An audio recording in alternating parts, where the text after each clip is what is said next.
જો મિત્રો તમને ખબર છે કે દુર્ગા માતાની 9 દિવસ પૂજા કેમ કરવામાં આવે છે? તેની પાછળ એક અદ્ભુત કથા છુપાયેલી છે. ઘણા સમય પહેલા એક ભયંકર અસુર હતો, મહિષાસુર. તેણે કઠોર તપ કરી બ્રહ્મા પાસેથી એવું વરદાન મેળવ્યું કે કોઈ દેવતા કે પુરુષ તેમને મારી ન શકે. વરદાન મળ્યા પછી તેમણે સ્વર્ગ પર આક્રમણ કર્યું અને દેવતાઓને બધાને હરાવી દીધા. ત્યારે શિવજી અને વિષ્ણુએ વિચાર કર્યો.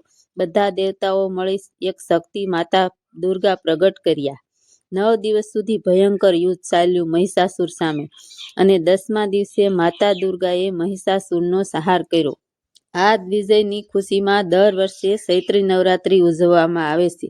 જો તમે માતા દુર્ગાના ભક્ત હો તો કોમેન્ટમાં લખજો જય માતાજી, અને વાર્તા ગમી હોય તો લાઈક કરજો, શેર કરજો, અને ચેનલમાં પહેલી વાર આવ્યા હો તો સબસ્ક્રાઈબ પણ કરી દેજો. ફરી મળશું આપણે નવી વાર્તા સાથે. ત્યાં સુધી બધાને જય માતાજી, જય મા દુર્ગા. દુર્ગા તમારા ભર્યા ભંડાર રાખે.